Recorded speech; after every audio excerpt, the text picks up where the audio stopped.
నమస్కారం. బీఆర్‌కే భక్తి టీవీకి స్వాగతం. ఈరోజు మనతో పాటు ఉన్నారు ప్రముఖ ఆధ్యాత్మికవేత్త, ప్రముఖ జ్యోతిష్య వాస్తు పండితులు బ్రహ్మశ్రీ వీరాపురం సుబ్రహ్మణ్య స్వామి గురువుగారు. గురువుగారిని అడిగి మనకున్న సందేహాలు అంటే శివరాత్రి సమయంలో ఏం చేయాలి? ఎలా ఉపవాసం ఉండాలి? పూర్తిగా శివుడి అనుగ్రహం కలగాలంటే మనం ఎలాంటి పరిహారాలు పాటించాలో గురువుగారిని అడిగి తెలుసుకుందాం. నమస్కారం గురువుగారు. శుభాశీస్సులండి. గురుగారు, మహాశివరాత్రి రాబోతుంది. చాలా అద్భుతమైన రోజు. అవును. ఆ రోజు శివుడి అనుగ్రహం పొందాలంటే పాటించాల్సిన నియమాలేంటి? అంటే ఉపవాసంగా కానీ, జాగరణలో కానీ, రాత్రి సమయంలో అభిషేకంలో కానీ అసలు ఏం చెయ్యాలి? ఆ విషయాన్ని తెలియజేయండి సార్. మంచి విషయం. శివరాత్రి కాదు, మహాశివరాత్రి. శివరాత్రి అనేదానికి మహాశివరాత్రి అనేదానికి వ్యత్యాసం ఉంటుంది. మహాశివరాత్రి అంటే మనం మాటల్లో మనం చెప్పుకోలేనంత గొప్ప పండగ. అందులోనూ మహాశివరాత్రి అంటే పార్వతీ పరమేశ్వర్ల యొక్క కళ్యాణము, కలయిక, సృష్టి సంగమం. అక్కడ పార్వతీ పరమేశ్వరుల యొక్క వాళ్ళ యొక్క కళ్యాణము, కలయిక వల్లనే సృష్టి అంతా కూడా భూమి మీద సృష్టి కార్యక్రమం జరుగుతుంది. అంటే మనిషి పుట్టేవాడు మనిషి పుడుతున్నాడు, అలాగే చీమ పుట్టేది చీమ పుడుతుంది, అలాగే చేప పుట్టేది చేప పుడుతుంది. ఇలా భూమి మీద కాకుండా జల జీవరాశుల్లో కానీ అన్నిట్లోనూ సృష్టి అనేది జరుగుతూ ఉంది. వాళ్ళ యొక్క కలయికే ఈ భూమి మీద మూలాధారం. దానికే ప్రకృతి దంపతులు, అలాగే పార్వతీ పరమేశ్వరులు ఆది దంపతులు, భూమి మీద ఆది దంపతులు వీళ్ళు. అనగా భూమి మీద మొట్టమొదటి దంపతులు ఎవరైనా ఉన్నారు అంటే అది పార్వతీ పరమేశ్వరులు, ఆది దంపతులు. ప్రకృతి స్త్రీ పురుషులు ఎవరైనా సరే ప్రతి ఒక్కరికి శివానుగ్రహం కలగాలన్నా, ఇదే కాకుండా భార్యాభర్తలు వివాహం చేసుకున్నాక, అలాగే వివాహం తర్వాత కూడా జీవితాంతం కలిసిమెలిసి ఉండాలన్నా, ఇప్పుడు చాలామంది వివాహం చేసుకుంటున్నారు, తర్వాత మళ్ళీ విడిపోతున్నారు, రెండో వివాహం జరుగుతున్నాయి, ద్వికలత్రం రెండో వివాహాలు జరుగుతున్నాయి. చాలామంది చూస్తున్నాం ప్రతి ఒక్కరు. ఇవి మనం పేర్లు చెప్పుకుంటే బాగోదు, అందరూ చూస్తున్నదే. పలానా పేరు చెప్పామంటే వాళ్ళ గురించి నీకెందుకనే కామెంట్ వస్తుంది. కాబట్టి సినిమా ఇండస్ట్రీలో కావచ్చు, లేదంటే మనకు సినిమా ఇండస్ట్రీలోనే కనపడుతుంది అనుకుంటే చుట్టూ మన సంఘంలో చాలా పెరిగిపోయాయి. ఇవన్నీ కారణం ఏమిటి అంటే మనం చేసే అటువంటి దైవారాధన కరెక్ట్ లేకపోవడం. దైవారాధన అనేది ఏమిటి? దీనికి ముడిపడి ఉంది అంటే ముడిపడే ఉంది. పార్వతీ పరమేశ్వర్లని కరెక్ట్గా ఇద్దరిని మనం ఆరాధించాలి, పూజించాలి అంటే శివరాత్రి రోజు, మహాశివరాత్రి రోజు అమ్మవారిని, అయ్యవారిని పసుపు నీళ్లతో అభిషేకం. ఓకే, అంటే నాకు తెలిసిన, నేను చూసినంత వరకు కూడా మహాశివరాత్రి రోజు కేవలం శివుడికి మాత్రమే అభిషేకం చేస్తారు. నేను మొదటిసారిగా అమ్మవారిని కలిపి అభిషేకం చేయాలి. అవును. పసుపు మనం మామూలుగా పాలు, పెరుగు, తేనె, నెయ్యి, చక్కెర, పంచామృతాలతో చేస్తాం కదా. అలా కాకుండా పసుపు నీళ్లతో అభిషేకం చేస్తే పశుపతి. ఏమిటి? పశుపతి అన్నమాట. పశుపతి అంటే పసుపు ఆమె అమ్మవారు, పశువు ఆమె యొక్క పతి పరమేశ్వరుడు. అర్థమైందా? పశుపతి. పసుపు అనేది పార్వతీదేవి, ఆమె యొక్క పతి పరమేశ్వరుడు కాబట్టి పశుపతి. ఇద్దరికి కూడా అభిషేకం చేసినటువంటి పుణ్యఫలం కలుగుతుంది.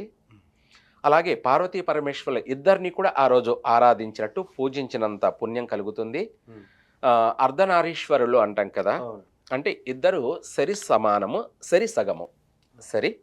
ఇద్దరు కూడా సరి సగము, సరి సమానమే. ఇద్దరు కూడా ఏ ఒక్కరు ఎక్కువ తక్కువ అనే భేదాభిప్రాయాలు లేవు, ఉండవు. ఇవన్నీ మన ఆలోచనలు ఏదన్నా ఉంటే అన్ని ఆలోచనలే తప్ప వేరే లేదు. కాబట్టి స్త్రీ పురుషులు అంటే పార్వతీ పరమేశ్వర్లు భూమి మీద మొట్టమొదటిగా అవతరించినటువంటి ఆది దంపతులు కాబట్టి వాళ్ళ ఇద్దరిని మనము మహాశివరాత్రి రోజు ఉపవాసం ఉండి ఆ, శివరాత్రి రోజు అనగా మనకు బుధవారం ఉదయం ఏ టైం అయినా పర్వాలేదు. భార్యాభర్తలు ఇద్దరూ కలిసి ఇంట్లో చిన్న శివలింగాన్ని పెట్టుకొని, ఎందుకంటే ప్రాణప్రతిష్ఠ ఏముండదు, చిన్న శివలింగాన్ని పెట్టుకొని పసుపు నీళ్లు కలిపి లేదా పసుపు పాలైనా పర్వాలేదు, పసుపు పాలల్లో పసుపు లేదా నీళ్ళల్లో అయినా సరే పసుపు, ఈ పసుపు పాలు కలిపి ఇద్దరు కలిపి దంపతులు ఇద్దరు అభిషేకం చేసి భార్యాభర్తలు ఇద్దరు కూడా ఉపవాసం ఉండి, అంటే ఉపవాసం అంటే భోజనం చేయకుండా, ఎటువంటి టిఫిన్ ఏం తినకుండా, నీళ్లు కానీ పాలు కానీ మాత్రమే, పాలు పసుపు కలిపి భార్యాభర్తలు ఇద్దరు అభిషేకం చేసి ఆ రోజంతా కూడా ఇద్దరు తలస్నానం, అందరూ తలస్నానం ఆచరిస్తారు. అది కాకుండా తలస్నానం ఆచరించేటప్పుడు వాళ్ళిద్దరూ కూడా పాలతో స్నానం చేసి, పాలతో అంటే మనము స్నానం చేసే ముందు నీళ్లతో స్నానం చేసే ముందుగా ఒక పచ్చి పాలు కాంచకూడదు, ఒక టీ గ్లాస్ పైన పాలు తీసుకొని వాళ్ళు స్నానం చేసే ముందు తలపైన ఆ పాలతో స్నానం ఆచరించాలి. ఈ పాలతోనే ఎందుకు స్నానం ఆచరించాలి అంటే వాళ్ళ 7 జన్మల నుంచి వెంటాడుతున్నటువంటి అష్టదరిద్రం, ఏలేనాటి శని కావచ్చు, అష్టమ శని కావచ్చు, అర్ధాష్టమ శని కావచ్చు, సంపూర్ణంగా గ్రహ పీడలు అన్నీ కలిపి పోతాయి. ఒకటి. రెండోది ఏంటంటే శత్రు వినాశనం, అంటే నరదృష్టి, ఎంత నీచనమైనటువంటి నరదృష్టి కానీ విషదృష్టి కానీ కూడా పోతుంది, కొట్టుకుపోతుంది. ఆ పాలతోటి స్నానం చేసి ఆ తర్వాత వాళ్ళు చల్లనీళ్ళతో మాత్రమే స్నానం చేయాలి. చల్లనీళ్ళతో మాత్రమే, వేడి నీళ్ళు స్నానం చేయకూడదు. చల్లనీళ్ళతో స్నానం చేసి శివారాధన అంటే చల్లనీళ్ళతోనే స్నానం చేయాలి గంగను.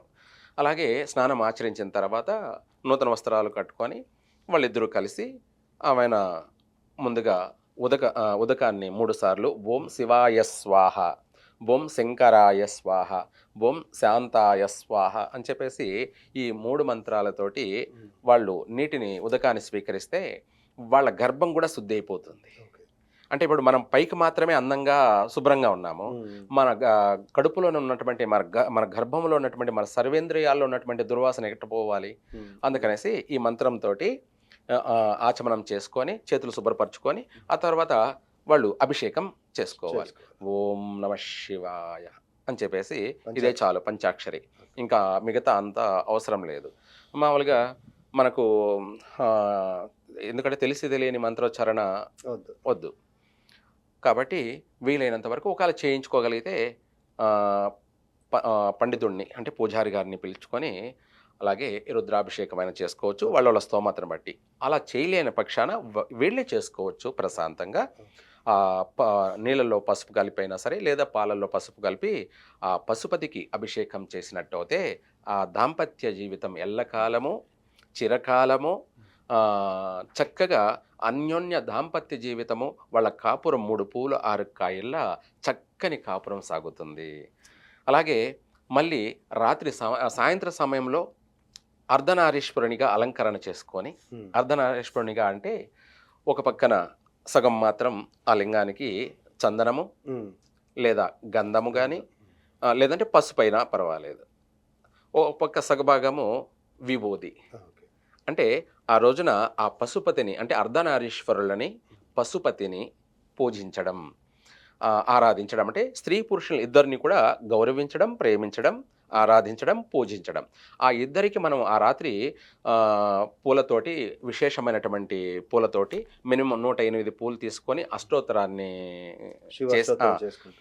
అర్ధనారీశ్వర అష్టోత్తరాన్ని పఠించి వాళ్ళకు తోచిన కొద్దీ ధూపము, దీపము, కొబ్బరికాయ లేదా నైవేద్యము ఏదైనా సరే నైవేద్యము పెట్టేసి ఆ రాత్రి వాళ్ళు పాలను మాత్రమే స్వీకరించేసి ఆ రాత్రి అంతా కూడా సూర్యోదయం వరకు కూడా జాగారణ చేసి, నిద్రపోకూడదు, జాగారణ చేసి ఉపవాసం ఉండి ఉదయం మళ్ళీ కొబ్బరికాయ కొట్టి మళ్ళీ అభిషేకం చేసుకొని అలాగే ఆ అభిషేకం చేసిన ఆ నీటిని స్వీకరించి అలాగే వాళ్ళు స్వామివారికి ప్రసాదం పెట్టినటువంటి ఆ ప్రసాదాన్ని స్వీకరించేస్తే ఆడికి ఉపవాసం చెల్లించినట్టు అవుతుంది.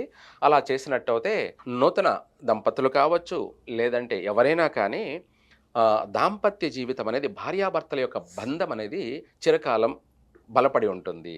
విడిపోయేటువంటి జాతక దోషాలున్నా కూడా మళ్ళీ ఏదో ఒక కారణం వల్ల కలిసి ఉండే అవకాశమే ఎక్కువగా ఉంది. ఏది ఏమైనా కానీ లోక కళ్యాణం జరగాలి కాబట్టి శివానుగ్రహం కలగాలి, పొందాలి అంటే భార్యాభర్తలు విడిపోకుండా చక్కగా జీవితకాలం కలిసిమెలిసి ఉండాలి అంటే ఇలా చేసినట్టయితే అందరి కాపురాలు చక్కబడతాయి. ఓకే సార్, చాలా చక్కటి విశ్లేషణ.